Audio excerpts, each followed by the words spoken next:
Okay, let's try that again. Oh my gosh.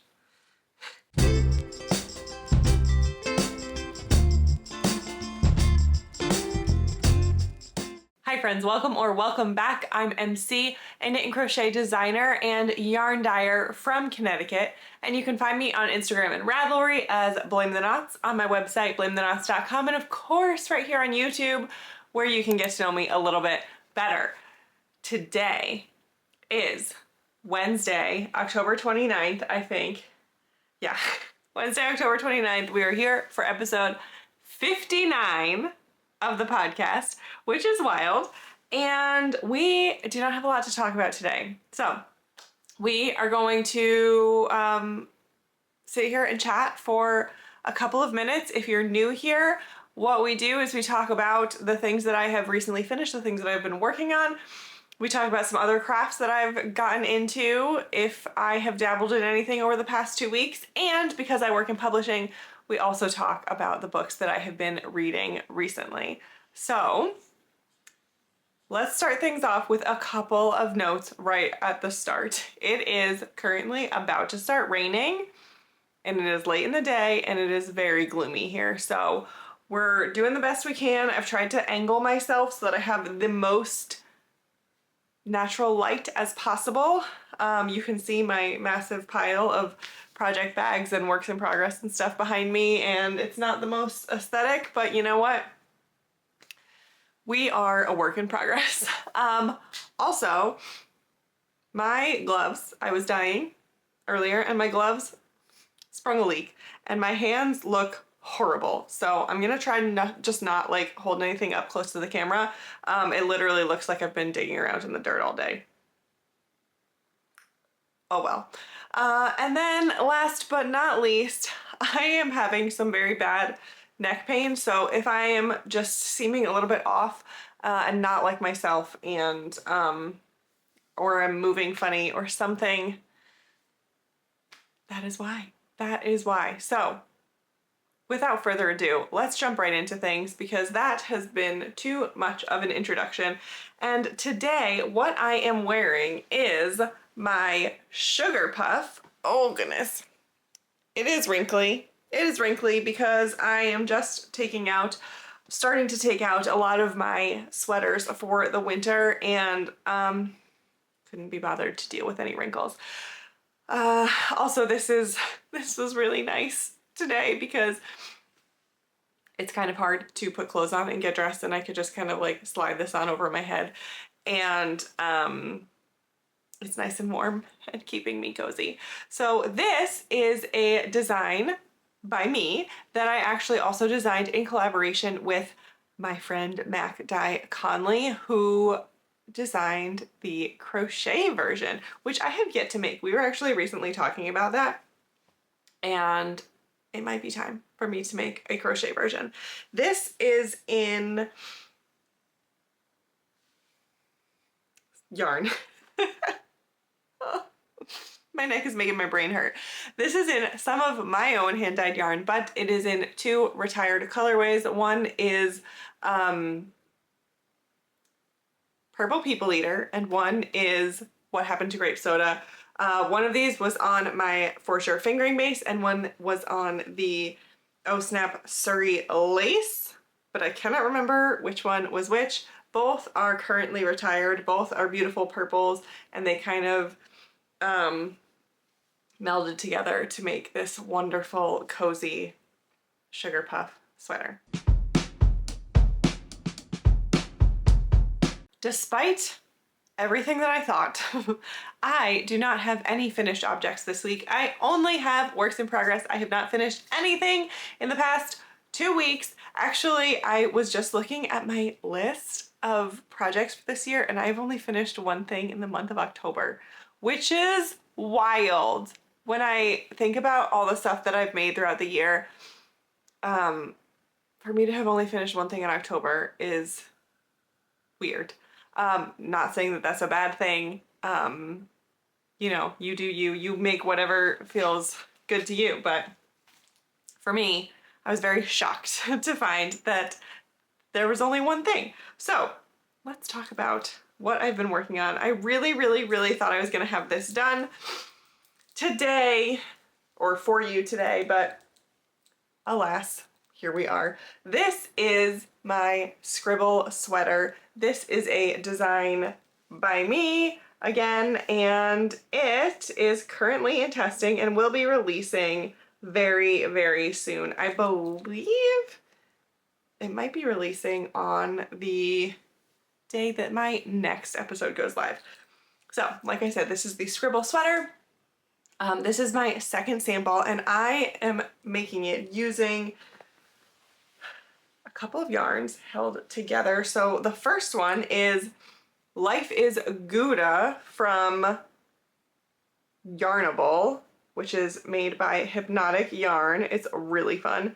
And then I'm holding it with a very like kind of coffee with lots of milk latte color tonal that was a one of a kind from me on my fingering base. And then for my contrast color, I'm holding this tonal with, let's see if I can show this to you and not show you how disgusting my fingers are. This is Knuckle Sandwich. I pulled a mini out of my stock. This is part of my most recent collection, which is the Back in May Day collection, and I have been holding that for my contrast color, which is on the neck and at the sleeves and at all of the hemlines. I am, as you can see, working away on my second sleeve. I just started it this morning. Honestly, this first sleeve went so fast, so fast, because it's a pretty decent gauge. So there are actually not that many stitches all the way around, and then you're decreasing, so you're getting even less and less stitches. So honestly, I might finish this sleeve tomorrow. If not, I think I will finish it Friday. So this will at least hopefully still count as another October finished object for me. But it will definitely, absolutely 100% be done by the next time we talk. And the only other thing that I have been working on is a spin. And this, oh my gosh, I forgot my, hang on. Oh no.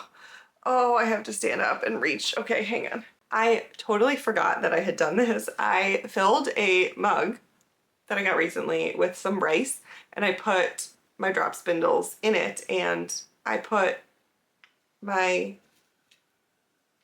current drop spindles that are part of this project in there too, and I completely forgot. Where do I put this now? Oh no. Okay, let's try that again. Oh my gosh. Let's try that again. Oh, now my nose is itchy. Let's try that one more time. I am working on a spin, and I have been working my way through this and doing a pretty good job. I'm using some Rolags from Kira Wiggins, and they are in a bag so that they, you know, don't get all like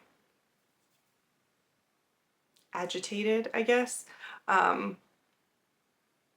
Whatever. I can't think of the right word that I'm thinking of, but I am now on my third spindle, drop spindle. All of these are from Bosworth, and I love them. This is really fun. This has been so much fun. I have not spun on a drop spindle in a while, and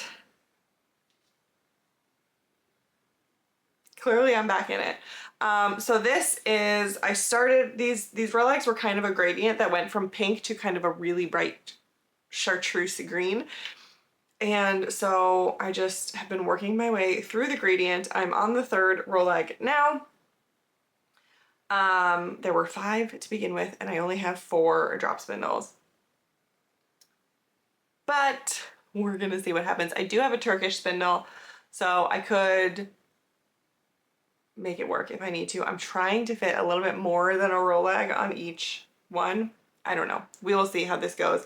I have not been able to touch this in a little bit because of my neck. I do not think this is what caused my neck problems, because I was cruising along and not having any issues when I was working on this, but yeah, it has been put on pause until my neck is back in action.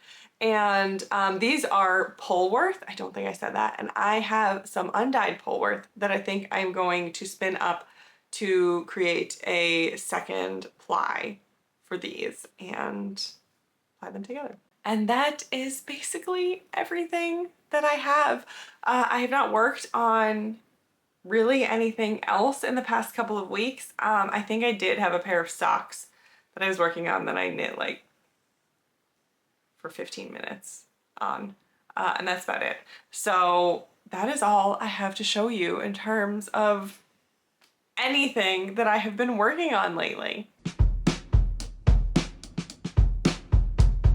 Okay, we have a couple of important things to talk about in the shop. Nothing really new, but important dates to be aware of. And that is that Zoinks and our Mean Girls colorway, three-way calling attack, are going to be leaving the shop at the end of October. So if you're interested in getting those colorways dyed to order, I believe I do have a little bit of three-way calling attack in stock, ready to ship as well. But if you're interested in either of those colorways, place your orders now. They will be leaving the shop.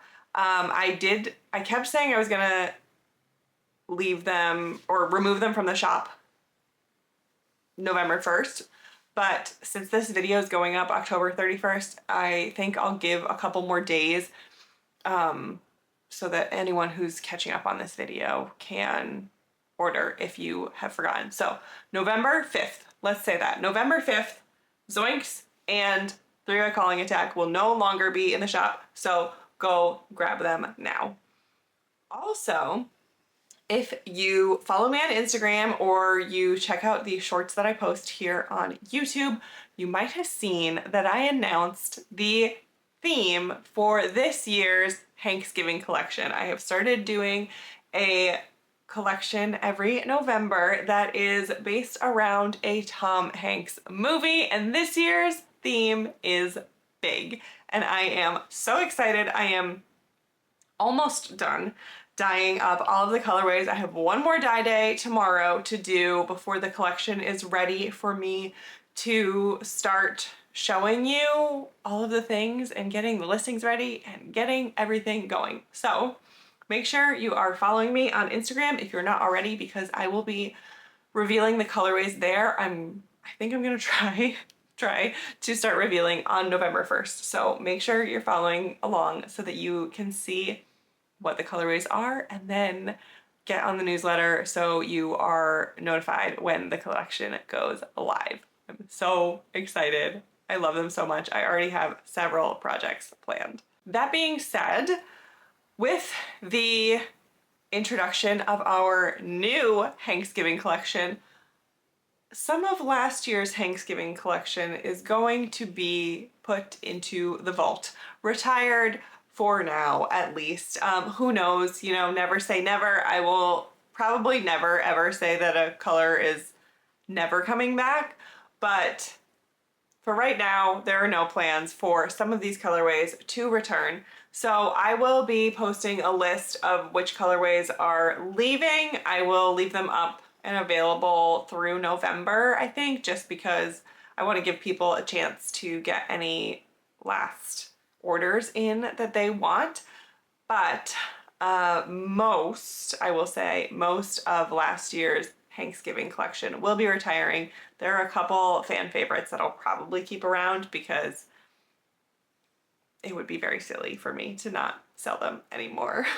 Other than that, things have been going quite well in the shop. So thank you all so much for your continued support. We have been able to make a few enhancements in the dye studio this week, which is fantastic. They're not huge, no big, huge changes happening around here, but just a few little things that have made the quality of life of dyeing so much better. I can now dye a little bit more in one go, and yeah, it's been great, except for the fact that my neck is a mess. But once I am back to functioning and my dye studio is all set up in a new way for me, ugh, we're gonna be rolling soon. The one big exciting thing that has happened in my life since we last sat down to chat is that I went to Rhinebeck, or New York Sheep and Wool, and I am not going to harp on it too long here because I have an entire video dedicated to my recap and showing you what I got and what I brought home with me from Rhinebeck. So you can go check that out. I will leave it linked for you.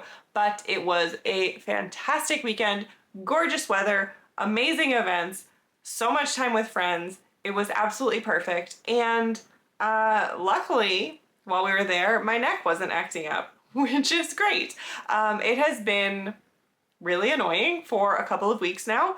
And this is something that usually happens. My neck will just kind of get out of whack for a couple of days. Usually it's very annoying. It hurts a lot. And about 3 days later, kind of sorts itself out and I'm good to go. Well, that happened about 3 weeks ago, or the weekend before Rhinebeck. I was really struggling, and then slowly over a couple of days things got better, and then it never really like truly went away. I kind of had a little bit of a nagging annoyance, but I was fine. There was nothing, I had no limitations. It was just like a little tight, a little stiff, mostly just annoying. Luckily it was like that for Rhinebeck, so nothing was bothering me too badly. And then the other day I woke up and holy cow, it's been really bad. It's been really bad for a couple of days. And I'm doing all the things. I have like pain patches on constantly. I have CBD cream. I'm taking things. I'm using heat. I've been going and sitting in the sauna at the gym and just like doing some gentle stretches. Unfortunately, I think the problem is coming from however I'm sleeping. I'm doing something in my sleep lately that is really bad because I keep waking up with both of my arms numb. So it's definitely a sleep thing and not a thing that I'm like aggravating during the day. But I don't know how to fix that because I fall asleep. I'm making sure that I'm like super good and like trying to fall asleep with good sleep posture and like making sure my neck is okay and supported and blah, blah, blah, all that stuff. But like once I'm asleep, you know, I'm not in charge anymore, pretty much. So I keep waking up in weird positions. I don't know. I think I'm gonna try and like really barricade myself in bed tonight with like different things around me so that I can't get all out of whack. But hopefully we get back to normal soon because I have a yarn collection to get out and I have a trunk show coming up in December that I need to get dyeing for. So there's a lot going on and I would really like my neck to get better. Other than that, I am really proud of myself because I have been sticking to my goal of drawing or creating art in some kind of way in October, for every day of October, and as of right now I've already done today, so I only have to do 2 more days and I'm really proud of myself. So that's been going great. I've been having a blast and yeah, it's been really fun, really inspiring and sparking my creativity in different ways. I feel a little bit better about myself this week because I have finished 5 books since the last time we spoke, and I am back on track with my reading goal for the year. So the first thing that I read is Never Whistle at Night, which is an Indigenous dark fiction anthology, and this has several authors. It was a collection of short stories all written by Indigenous horror, dark fiction type authors. And I gave this 4 stars. I really did enjoy it. I find it pretty hard to give a really high rating to anthologies like this, because if there's even one story in there that you're feeling kind of like about, then it's not going to be 5 stars, right? So I gave it 4 stars. I really enjoyed it. There were definitely some stories that I liked more than others. I feel like the stories at the beginning of the book interested me a lot more than the ones at the end of the book. So I kind of started high and then went downhill a little bit. But there were a lot of authors that I had on my list. I had like their other books on my list of books that I want to read. And now after reading some of their short fiction, I'm really excited to check out some of their longer works. And yeah, I'm really looking forward to continuing with some of these authors. Then I read Remain by Nicholas Sparks and M. Night Shyamalan, because what? So I noticed that this book was coming out, and I thought it was such a weird collaboration between 2 people, and so I decided I really, really, really needed to read it. Now, I ended up giving it 2.5 stars. I did not like it very much. It was fine. It was fine. I would say it kind of honestly feels like a pretty standard Nicholas Sparks book. It is a paranormal romance, and it just wasn't. So it actually turns out, when you look more into this, and there is at least in the audiobook that I listened to, there was a discussion between the 2 authors at the end, and it turns out that really what happened is this was not a collaborative book. This is kind of a collaborative project where they decided they wanted to work together, and Nicholas Sparks wrote the book and M. Night Shyamalan is making the movie. So the movie has like already been in production like for a while. It's definitely coming out. So I felt like I had the wool pulled over my eyes a little bit. Like, this is not a book written by the 2 of them, and so I was waiting and expecting some M. Night Shyamalan stuff to come up in the book, and it's a Nicholas Sparks book, but paranormal. And then there's also a movie that M. Night Shyamalan is working on. So yeah, this was a little bit disappointing to me. Next up, I read Dead Voices by Catherine Arden, which is the 2nd book in the Small Spaces series, and I gave it 3 stars. This is a middle grade series, but it is pretty darn dark, and it's following the same trio of friends that we follow in the Small Spaces book. They are dealing with some hauntings, some demons, some things like that, and it was enjoyable. It didn't quite blow me away like the first book. I was like, wow, actually this is really good for a middle grade aimed at kids. This one didn't quite blow me away like that, but I do think it was fun, and especially for the target audience, it will be a really big hit. Next, I read The Dark Horse by Marcus Sedgwick. This is about a tribe. It's never really stated, but it kind of feels Norwegian or Scandinavian of a sort, some type of Viking type-ish tribe that is really struggling, trying to get by, and they're kind of infiltrated or dealing with issues of strangers in the land, lack of food, all that kind of stuff, and then some weird stuff happens. Marcus Sedgwick is an author that I really like, but I don't think he's for everyone. His writing is just a little bit different, and I gave this 3 stars. It was enjoyable, but it was not like, it didn't blow me away. It was fine. It was just a good time, but nothing too wild.